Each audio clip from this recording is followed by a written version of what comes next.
estamos a puertas de terminar esto. Nos falta ver economía incaica, manifestaciones culturales de los incas y con eso terminamos. Ya, con eso vamos a terminar. Estamos grabando la clase, así que todos atentos, por favor. Buenas tardes, profesor. Profesor, Buenas tardes. ¿Qué tal? ¿Quién me habló? ¿Quién me habló? Dime. profesor, ¿ya entregaron las libretas? Todavía no, hija, todavía no. Las libretas se van a Ah, entregar todavía para, lo más seguro, el día de mañana. Y como siempre, ya saben, a los que tengan pues sus pensiones al día, eso también es muy importante. Si no te llega la libreta es que seguramente tu pensión no está al día. Sociedad incaica, ya. chicos. ¿Cómo era la organización social en la época de los incas? Era jerárquica y clasista, o sea, habían clases sociales, como siempre, ¿no? Tenemos dos tipos, chicos, en la época de los incas habían dos clases sociales. La nobleza o la realeza, ¿ya? La nobleza y el pueblo. Vamos a decir que la nobleza está dividida en dos partes. La realeza, yo siempre prefiero decir nobleza en general, ¿no? Pero acá dice, realeza. A ver, la realeza. La realeza, en el caso de los incas, era el Inca. Ya sabemos, el Inca también se le llamaba Zapa Inca. Zapa Inca se le llamaba, o Intipichurin, que es también otro nombre que recibe el Inca, ¿no? Pero más que nada, más conocido como Zapa Inca, ¿ya? Zapa Inca, solo señor. Inca significa señor, Zapa Inca, solo señor. ¿Por qué se le llamaba así? Porque el Inca tenía hermanos, acuérdate, el Inca tenía hermanos que también se le llamaban Incas. Entonces, para diferenciar a los hermanos del Inca de él, a él se le llamaba Zapa Inca, solo señor, ¿no? Como único Inca. Máxima autoridad del imperio, ya sabemos eso. La Coya era la esposa del Inca. El Inca tiene su esposa oficial que se llama la Coya, ¿no? No tenía que ser necesariamente su hermana, pero sí era una pariente cercana al Inca. Era su esposa oficial y era la madre del futuro Inca, ¿no? O sea, el nuevo Inca tenía que ser hijo de la Coya. No su primogénito, pero tenía que ser al menos un hijo de ella, ¿ya? El Inca no solo tenía una esposa, el Inca tenía muchas esposas, que eran esposas secundarias o concubinas. Pero obviamente, pues, la esposa principal, la Coya, de ella iba a nacer el futuro Inca. Tenemos tenemos hasta tres tipos de nobleza. La nobleza de sangre, la nobleza advenediza y la nobleza de privilegio. Atentos aquí.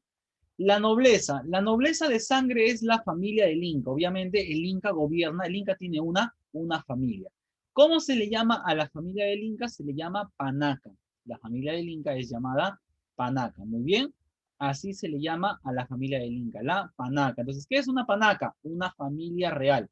En la Panaca encuentras al Inca, encuentras a la Coya y a todos sus hijos, sus esposas secundarias, toda la familia de un Inca está en su panaca. ¿Qué es una panaca? Una familia real. Una familia real. Eso es una panaca. Una familia real es la nobleza de sangre. Ahora, lo que les voy a decir a continuación es lo que va a venir en el foro, así que atentos, por favor. Atentos a lo que les voy a decir. De toda la familia del Inca, de toda la familia del Inca, el único miembro de la familia del Inca que no forma parte de la panaca es el Auqui. Acuérdate, por favor, el Auqui. ¿Por qué? ¿Por qué el Auqui no forma parte de la familia del Inca, de la panaca real? A ver, el Auqui es el príncipe heredero, el que va a ser nuevo Inca. ¿Por qué él no forma parte de la panaca? ¿Alguna teoría, alguna explicación que puedan tener, chicos? ¿Por qué el Auqui no forma parte de la panaca? Profesor, ¿Mm? puede ser porque no es un rey y Mm, no, frío. Ni siquiera tibio. Pero algo, bueno, al Porque menos. no tienen la misma sangre, profesor. Claro que tiene la misma sangre, porque es hijo del Inca. Pero sin embargo, no es reconocido como un miembro oficial. O sea, vive con ellos, está con ellos, pero no es reconocido como un miembro oficial permanente. ¿Por qué? Porque a Lauki, a pesar de ser el príncipe heredero, no lo consideran parte de la panaca del Inca. ¿Saben por qué, chicos? Por una sencilla razón. Porque el Auqui se va a volver Inca. Y cuando el Auqui sea Inca, el Auqui formará su propia panaca. Ah, ¿entendieron? Cuando el Auqui se vuelva inca, formará su propia panaca. Por lo tanto, el Auqui no puede formar parte de la panaca de su padre. El Auqui tiene que formar su propia panaca porque él se va a volver inca. Entonces, eso quiere decir que cada inca tenía una panaca. ¿Cuántos incas fueron? 14 incas. ¿Cuántas panacas hubieron? 14 panacas. Cada inca, cuando se volvía inca, formaba su propia familia, sus propios hijos, sus propias esposas. Entonces, por esa razón, entonces, la pregunta del foro yo te voy a decir, ¿por qué razón el Auqui no formaba parte de la panaca? ¿Qué me vas a decir tú? Porque no, ¿por qué no? Porque él se tendría que Porque cuando el volver, Auqui iba a claro, formar su él porque el Auqui sería, se como Tenía volvía tiene que que ser formar su inca, él propio. formaría, porque es un inca y por lo tanto formaría su panaca. él iba, cuando se convirtiera en inca, él formaría su propia panaca, o sea, su propia familia real. Eso es algo que tienen ustedes, chicos, que entender. Bien, entonces eso es algo importante. Muy bien, entonces ya sabemos, ellos eran, esa es la nobleza de sangre, la panaca de la familia real del Inca, ¿no? Entonces eran la élite, eran la gente más poderosa, y el Inca, para que un Inca pueda gobernar bien, el Inca tenía que ganarse el apoyo de las panacas. O sea, de las familias de los Incas pasados, todo Inca tenía que ganarse el apoyo. O sea, Pachacútec tenía que ganarse a las panacas, o sea, tenía que hacer que le den su apoyo a las panacas de Mancocapa, de Vinchirroca, de los incas pasados, porque las panacas tenían mucho poder tenían. Y entonces los incas tenían que siempre estar bien con ellos. Cuando a las panacas no les gustaba un inca, lo podían hasta sacar del poder, ¿no? O sea, que imagínate el poder que tenían las panacas. ¿Ya? Eso es algo importante que hay que recordar. Entonces, esas son las panacas. ¿De qué se encarga una panaca? Bueno, una panaca se encarga de cuidar las tierras del Inca. Cuidar las tierras del Inca. Cuando el Inca muere, se encargan de hacerle una momia, hacer una momia del Inca y de hacer que la gente adore a la momia del Inca muerto. Entonces, había un cuarto especial donde estaban las momias de los incas pasados y la gente iba a dejar sus ofrendas. ¿Quién mantenía viva la historia y la historia, las hazañas, todo lo que hizo el Inca cuando estuvo vivo? Su panaca.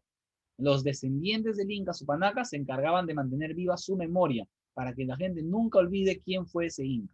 Cuidaban su momia, organizaban su culto y cuidaban las tierras que en vida le pertenecieron a él. Entonces, de eso se encarga una panaca. Bien, tenemos la nobleza advenediza. La nobleza advenediza, escúchame, la nobleza advenediza es reyes de reinos que eran conquistados por el Inca. Por ejemplo, el Inca llegaba a un lugar y te conquistaba tu reino. Por ejemplo, la cultura chincha, ¿no? El Inca llegaba a la zona de Chinchas, hablaba con el rey de Chincha y lo convencía de que se una al imperio de los Incas. Entonces, una vez que el señor de Chincha aceptaba eso, el Inca se llevaba al señor de Chincha, se lo llevaba a vivir con él al Cusco. Y así el Inca se llevaba a los reyes o a los señores de todas las culturas que él conquistaba, se los llevaba a vivir al Cusco, como nobles. A esos reyes conquistados se les llama nobles. ¿Son nobles de sangre? ¿Son familia del Inca? No. Entonces no pueden ser nobleza de sangre. Son nobles advenedizos, o sea, son nobles que han llegado después. No porque el Inca ha decidido llevárselos a vivir con él al Cusco. Y luego tenemos la nobleza de privilegio. ¿Quiénes son los nobles de privilegio? A ver, privilegio. Estas personas ni siquiera son reyes conquistados. Son gente común y corriente como tú o como yo. Digamos, son gente que hizo algo que al Inca le gustó mucho.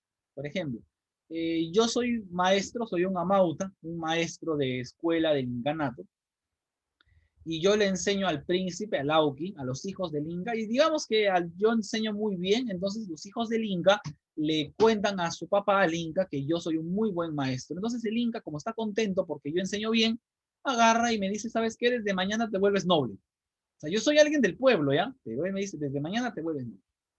Porque le gustó lo que hice. Yo soy un jardinero, le hice un jardín bonito al Inca y al Inca le gustó mucho y me puede volver noble. No, le hice una casa bonita y me puede volver. Entonces, ¿qué es la nobleza de privilegio? Gente común y corriente que realizó alguna acción destacada que al Inca le llamó la atención, le gustó, y el Inca en premio lo nombró noble. Entonces, ¿eso es un noble advenedizo de sangre? No, es un noble de privilegio, o sea, de regalo, de privilegio, por haber hecho algo destacado. Entonces, ¿cuáles son los tres tipos de nobleza? Nobleza de sangre, donde está el Inca y su familia, que se llama la panaca, ¿no? La nobleza de sangre. Nobleza advenediza, los reyes conquistados. Los reyes conquistados que bueno, el Inca se los lleva a vivir como nobles con él al Cusco. La nobleza de privilegio, gente común que hace alguna obra destacada que al Inca le gusta, le llama la atención y te vuelve noble. Bien, y luego hablamos del pueblo. Y acá ya vamos a terminar. Hablamos del pueblo. El pueblo está formado por los Hatun Runas, los Mitimaes y los Yanaconas o Llanas. Hatun Runa, ¿qué significa? Grandes hombres, los grandes hombres. Es la gran cantidad, la gran mayoría del pueblo en el incanato eran Hatun Runas, o sea, campesinos.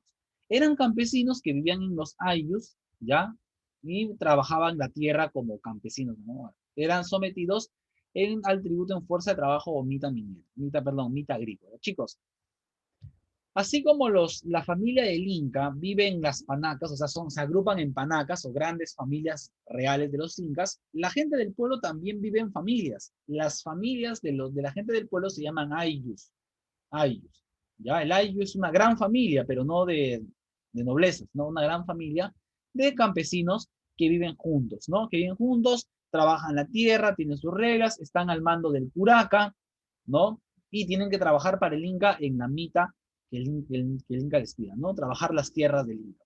Esos son los Hatun Runas, viven en los ayllus, trabajan la tierra, ¿no? Como campesinos. Bien. Luego tenemos a los Mitimaes. Los Mitimaes, chicos, son colonizadores. Los Mitimaes son colonizadores. Cuidado con ellos. Los Mitimaes eran familias que el Inca los enviaba lejos, lejos. El Inca los enviaba lejos. Por ejemplo, la gente de Argentina, de Tucumán, quieren unirse al imperio de los incas. El Inca los acepta, pero el Inca no va a ir hasta Argentina a enseñarles a esa gente cómo hablar quechua, cómo adorar al sol, cómo cuidar la tierra y eso. Entonces el Inca agarra a una familia de muchos miembros, los ordena, le dice, ustedes váyanse allá y enséñenle las leyes, las costumbres, la religión, el idioma, todo de nosotros. Entonces, esa familia que sale de su lugar de origen y se va a vivir a otro lugar muy lejano para enseñar o colonizar esas regiones y enseñar a la gente cómo vivir según el imperio incaico, se les llama mitimaes, colonizadores. ¿Ya? Eran colonizadores, que eran trasladados a otros lugares lejos de su lugar de origen, ¿no? Y se quedaban a vivir ahí permanentemente, ya no regresaban. Por último tenemos a los yanaconas o llanas. Eran sirvientes perpetuos y hereditarios que trabajaban para el Inca o las panacas. Cuando el Inca llegaba a una región, a un lugar, a un pueblo, y el Inca les pedía a ese pueblo que se rinda y que se una al imperio, no todos aceptaban. Habían pueblos, naciones, que eran rebeldes, que le hacían la guerra al Inca. Entonces, cuando el Inca los derrotaba, el Inca los convertía en siervos, en sirvientes perpetuos. Y ahí salen los yanacones. Se volvían no esclavos, sino siervos perpetuos, ¿no? Ellos y sus hijos serían siervos del Inca y de sus nobles. Así, ¿por qué? Por no haber aceptado rendirse al Inca de manera pacífica y haberle hecho la guerra al Inca, ese era el castigo. Volverse yanaconas, o sea, sirvientes perpetuos. Aquí tenemos la pirámide, tenemos la realeza, el Inca, el Auca y la Coya, sabemos el Auca y el príncipe heredero, el único que no forma parte de la panaca, ¿no? Porque él formaría su propia panaca. Nobleza, de sangre, advenediza y de privilegio. De sangre, la panaca, la familia real del Inca, menos el Auca. Nobleza advenediza, los nobles, los reyes conquistados, que son llevados a vivir como nobles. Nobleza de privilegio, gente común que hace algo que al Inca le gusta y te vuelve noble. El pueblo, Hatun Runas, campesinos que viven en los ayllus, los manda el curaca y trabajan la tierra, ¿verdad? Mitimaes, familias que son enviadas a colonizar nuevos territorios, ¿no? Que son enviadas a otros lugares a vivir, a enseñar a la gente de esos lugares cómo deben vivir según lo que dicen en Perú. Anaconas, siervos perpetuos, que es un castigo por haberle hecho la guerra al Inca, ¿no? ¿Qué es el ayllu? La base de la sociedad incaica. El ayllu son grandes familias donde viven los Hatun Runas, que pueden estar unidos por la misma sangre, son hermanos o parientes, pueden dedicarse a lo mismo, pueden tener el mismo territorio o pueden creer en el mismo Dios. Por varias razones se unían en un ayllu. Bien chicos, con eso estamos terminando nuestra clase del día de hoy. ¿Cuál va a ser